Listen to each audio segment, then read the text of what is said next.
उनके लिए इंटरव्यू खत्म कर दिया है। जी, जी। अगर आपने नहीं क्वालिफाई किया, यू विल बी डिस्क्वालीफाइड। मैंने तो बहुत सारी मूवीज में भी देखा है कि ट्रेनिंग को लेकर एक अलग ही तरह का सिस्टम रहता है और लेकिन इवन देन आपको उनका हुक्म तो मानना ही पड़ेगा। मानना पड़ेगा। ऐसा नहीं है कि सिर्फ आप ट्रेनिंग में गए और आपको सिर्फ भागदौड़ी करनी है। नहीं Okay. नहीं, आपको साथ साथ पढ़ाई भी करनी है। लास्ट एपिसोड में हमने सुरेश सर से पुलिस और पुलिस सर्विसेज में करियर को लेकर बहुत कुछ समझा था, बहुत कुछ जाना था।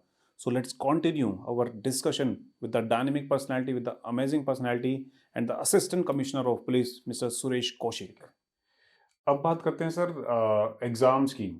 सपोज अगर हम बात करते हैं कि दिल्ली पुलिस सर्विसेज में एंट्री करनी है किसी को, तो एग्ज़ाम किस तरह का आता है, किस तरह का सिलेक्शन प्रोसेस होता है, पहले क्या करना पड़ेगा स्टूडेंट को, उसके बाद क्या एग्ज़ाम किस तरह का होता है, या फिर इंटरव्यू किस तरह का होता है, फिर लास्ट में किस तरह का प्रोसेस रहता है पूरा ये? देखिए, सेंट्रल गवर्नमेंट ने पिछले कुछ समय से जो सी ग्रुप की पोस्ट हैं जी। उनके लिए इंटरव्यू ख़त्म कर दिया है। जी, जी। तो इंटरव्यू नहीं है आजकल। हम्म। पहले इंटरव्यू होता था। हम्म। पहले आपको जो रिटन एग्ज़ाम पास करना, उसके बाद फिजिकल पास करना, फिर आपका इंटरव्यू होता था। जी। और फिर कंबाइंड जो है उसमें जो मेरिट बनती थी, मेरिट के अकॉर्डिंग आपको प्रेफरेंस के हिसाब से आपको फोर्सेज अलॉटमेंट होती थी। जी।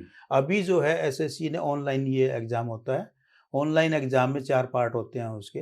तो रीजनिंग का पार्ट है, उसमें रीजनिंग। मैथमेटिक्स है, जी। और जो है आपका जीके है, जी। जनरल अवेयरनेस वगैरह। हम्म। तो वो अलग अलग जो है पार्ट्स में आपका ऑनलाइन टेस्ट होता ऑनलाइन है। टेस्ट होता है। तो उसके लिए आपको ये सभी सब्जेक्ट जो हैं, रिलेवेंट सब्जेक्ट हैं, उनकी आपको तैयारी करनी पड़ेगी, आपने आपको प्रैक्टिस मैथमेटिक्स करनी पड़ेगी। बताया, जनरल नॉलेज। जनरल नॉलेज अब मैंने बताया। जी। और इंटेलिजेंसी के जो क्वेश्चंस होते हैं, जी। वो क्वेश्चंस आते हैं। फिर उसके साथ साथ जो है यूपीएससी का अलग मैंने बताया। जी, अलग यूपीएससी का यूपीएससी अलग है। बिल्कुल सेपरेट है। अभी मैं स्टेट वाला आपसे क्लियर करना चाह रहा था। एसएससी का एग्ज़ाम ऑनलाइन है। जी। ऑनलाइन आप एग्ज़ाम देंगे जी। और उसमें आपका सिलेक्शन हो जाता है। अगर आप मेरिट में आते हैं तो फिर आपको फिजिकल के लिए भेजा जाएगा। फिर आप फिजिकल टेस्ट के लिए। फिजिकल टेस्ट पास तो करेंगे। फिजिकल टेस्ट में किस तरह की देखिए, सब इंस्पेक्टर और कांस्टेबल्स में अलग अलग फिजिकल जो है वो आपको मिनिमम जो है 1650 मीटर, 1650 मीटर की दौड़ करनी होती है। जी। और उसका टाइमिंग है। जी। उसी टाइमिंग के दौरान आपको उसके क्लियर करना पड़ेगा।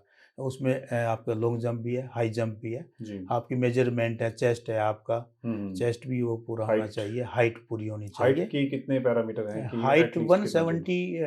170 सेंटीमीटर्स का है एटलीस्ट इतनी होनी एटलीस्ट चाहिए। मेल के लिए। फीमेल के लिए शायद 5 सेंटीमीटर कम है, जी। लेकिन मेल्स के लिए 170 सेंटीमीटर्स आपकी हाइट होनी चाहिए। जी। 81 से 85 आपका सीना होना चाहिए। जी। और आपकी जो है वो हाई जंप, लॉन्ग जंप और दौड़ है। उसमें क्वालिफाई आपको उसमें करना आपको पड़ेगा। क्वालिफाई करना है आपको। आपने रेस का बताया कि at least these 6। Are only qualifying. These are only criteria for the physical qualifying. Physical yes is only qualifying, no marks is there. Okay. You ऐसा हैव नहीं टू है कि क्लियर दीज मैं राउंड्स। ऐसा नहीं है कि मैं दौड़ में फर्स्ट आया हूँ तो मुझे कुछ एक्स्ट्रा नंबर अच्छा, मिलेंगे। अच्छा। आपको क्वालिफाई करना उस टाइमिंग के। अगर ठीक आपने है। नहीं क्वालिफाई किया, you will be disqualified and sent out. और ये कितने ड्यूरेशन का प्रोसेस होता है? क्या एक ही दिन में प्रोसेस कंप्लीट हो जाता है या इसमें लंबा टाइम लगता है? नहीं, फिजिकल का एक ही दिन का प्रोसेस है। एक ही दिन का एक ही प्रोसेस दिन होता में आपको जिस दिन बुलाया जाएगा, तो ठीक उसके है। लिए फिजिकल के लिए लेने के अलग से बोर्ड होता है। जी। बोर्ड मेंबर से होंगे और हम्म। आपका फिजिकल एक ही दिन में पूरा कंप्लीट कर देंगे। एंड उसके बाद क्या प्रोसेस होता है सर? उसके बाद फिर you have to wait for the SSC final result. SSC final. SSC final result.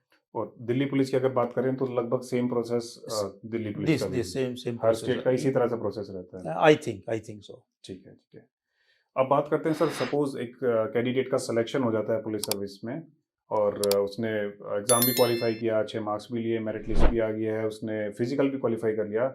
अब बात आती है शायद ट्रेनिंग, इसके बाद ट्रेनिंग के लिए भेजा जाता है स्टूडेंट्स को। यस, जब आपका रिक्रूटमेंट हो गया है, आपको अपॉइंटमेंट लेटर मिल गया है, तो आपकी एक ट्रेनिंग होती है। तो ट्रेनिंग को लेकर एक मैंने तो बहुत सारी मूवीज में भी देखा है कि ट्रेनिंग को लेकर एक अलग ही तरह का सिस्टम रहता है और बड़ी टफ ट्रेनिंग होती है और बहुत सारे स्टूडेंट्स में डर भी रहता है बिल्कुल बिल्कुल बिल्कुल। कि इस थोड़ा तरह की सा ट्रेनिंग से गुजरना पड़ेगा। आप जो है कि सामान्य लाइफ से जब आप ट्रेनिंग सेंटर में जाते हैं, जी। तो ट्रेनिंग सेंटर में आपको डिसिप्लिन में रहना है। सबसे जी। बड़ी बात तो यही जी। है। आपके जो उस्ताद लोग होंगे वो आपको डांटे फटकारेंगे भी। जी। कई बार बहुत से लोगों को अच्छा नहीं लगता है, क्योंकि these are not qualified so qualified as you are. आप ज़्यादा क्वालिफिकेशन लिए हुए हैं, हमारे उस्ताद जी कम क्वालिफाइड लोग हैं। लेकिन इवन देन आपको उनका हुक्म तो मानना ही पड़ेगा। मानना पड़ेगा। और वहाँ पर फिर क्या है कि आपको फिजिकल भी साथ साथ करना है, सुबह जी। जल्दी उठना भी पड़ेगा, दौड़ जी। भी लगानी है। हम्म। तो ये सब चीज़ों के लिए तो मेंटली आपको प्रिपेयर होना ही पड़ेगा। ठीक है। तो जनरली हर स्टेट में एवरेज जो ट्रेनिंग पीरियड है वो कितने महीने का या कितने साल का रहता है? देखिए, दिल्ली में 1 साल का आपका फिजिकल वो है पीरियड है जी फिजिकल ट्रेनिंग पीरियड, जी जो कि हमारे यहाँ झरोदा कला में होता है। जरोदा कला झरोदा कला में होता है, वहाँ जी हमारा दिल्ली पुलिस एकेडमी है। जी तो उसके अंतर्गत आपको 1 साल भर के लिए वहाँ ठीक ट्रेन है किया जाता है। उसमें आपकी आउटडोर भी होती है, इंडोर भी होता है। इंडोर भी होता है आउटडोर में आपके सारे पीटी, परेड, दौड़, ये सब चीज़ें हैं, राइफल ट्रेनिंग, जी ये सब सिखाया जाता है। और इंडोर में आपको लॉ कानून की बातें सिखाई जाती हैं। तो हमारी आपको मतलब पुलिस एक वर्क सिखाई एजुकेशन जाती भी साथ है। साथ चलती एजुकेशन है भी साथ-साथ है। लॉ की आपको जो पढ़ाई है वो कानून चलती की है हमारी जानकारी भी आपको देनी है, ठीक है पुलिस साइंस भी आपको पढ़ाना है, और पब्लिक बिहेवियर भी जो है वो आपको पढ़ाना है। कई पब्लिक सारे सब्जेक्ट हैं। Behaviour law and law and enforcement और एनफोर्समेंट, उसके अलावा आपने बताया था कि पब्लिक एडमिनिस्ट्रेशन पब्लिक एडमिनिस्ट्रेशन है ये सारी ये चीजें सब्जेक्ट एक पढ़ाए स्टूडेंट पढ़ता है एक पढ़ता कैंडिडेट है, पढ़ता बिल्कुल है पढ़ता है। ओके तो ऐसा नहीं है कि सिर्फ आप ट्रेनिंग में गए और आपको सिर्फ भागदौड़ी करनी है। नहीं ओके नहीं, आपको साथ साथ पढ़ाई भी करनी है। ओके और वहाँ पे एग्जाम भी होते हैं, पेपर्स होते हैं, उनको भी पास करना है। ओके एग्जाम भी यस होते हैं उसके बाद यस, दोबारा एग्जाम होता है। ओके इंडोर का भी एग्जाम होता है, आउटडोर का भी एग्जाम तो वो होता हम है। जो आईपीसी की इंडियन पिनल कोड की धाराएं सुनते हैं उनसे उन सब से भी हमें गो थ्रू करना होता यस, है okay you have okay to go through and you have to take exam also. आपको ओके एग्जामिनेशन में भी क्वेश्चंस आएंगे तो आपको पास करना है। तो मतलब लगभग हम कानून को समझ जाते हैं even we are from medical background और non medical yes background yes, commerce background arts background आप किसी भी बैकग्राउंड से वी हैव टू बी हैं, you have educated to be educated educated in the law.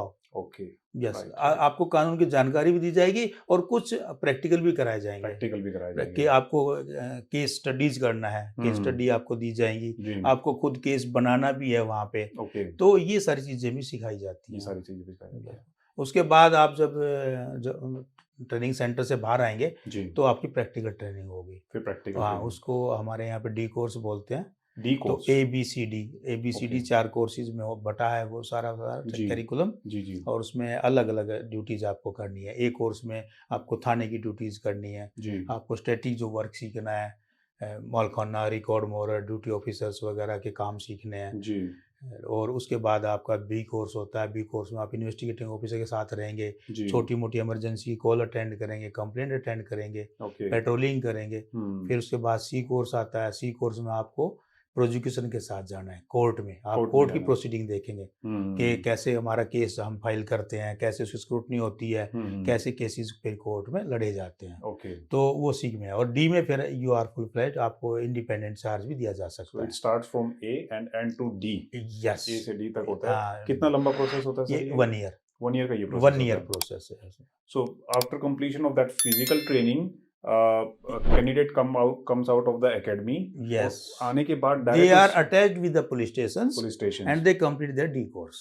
Okay, within 1 year. When you successfully complete your D course, then you are supposed to be a full-fledged IO, Right. investigation officer. Yes. तो जैसे हम candidate training से बाहर आता है उसको बाहर आते ही सब इंस्पेक्टर का रैंक मिलता है या 1 साल का ट्रेनिंग कंप्लीट करने नो के नो, बाद सब इंस्पेक्टर का रैंक आपको मिलेगा। ओके वो जैसे आपको PSI बोलते हैं, PSI प्रोबेशनर सब इंस्पेक्टर्स। ओके PSI का, हाँ, yes, probation for the 1 year probation for the 2 years, 1 year years. in the training center Academy. or 1 year in the police station. police station So PSI, after completing 2 years, then P is removed, you are सब sub inspector. Okay Yes.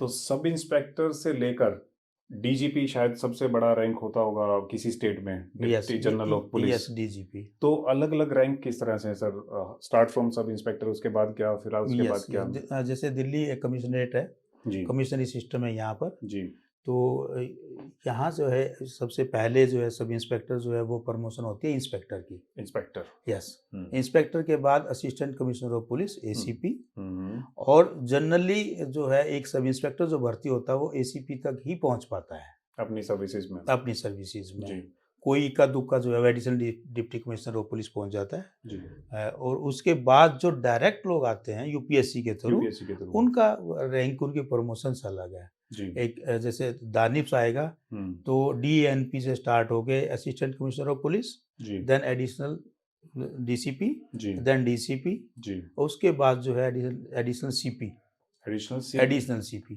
Additional commissioner commissioner of of police police, Okay. Then joint CP, joint commissioner of police, जी special police commissioner, और उसके बाद commissioner, okay commissioner of police, commissioner CP Delhi जैसे बोलते हैं, जी तो जी, commissioner of police. ठीक है जो- ठीक है इसी तरह से IPS का है। हम्म IPS का इंडक्शंस वो स्टार्टिंग से फर्स्ट पोस्टिंग जो ACP की करेंगे, assistant IPS commissioner officer starting Delhi में जैसे स्टेट yes, में कहीं ना कहीं ACP सब डिवीजन SDPO की या कोई पोस्टिंग करेंगे जी 1-2 साल के लिए, उसके बाद वो एडिशनल DCP, फिर जी फुल DCP, जी फिर उसके बाद additional CP, joint CP, special CP और फिर कमिश्नर ऑफ पुलिस। जी वो it depends upon the depends on कि किस तरह का यस उनका vacancy and your qualification. Let's take a pause here. और भी बहुत सारी बातें हैं जो हमें सुरेश सर से जाननी है। So we will continue our session in the upcoming episodes. So don't go anywhere, stay tune with career जानू।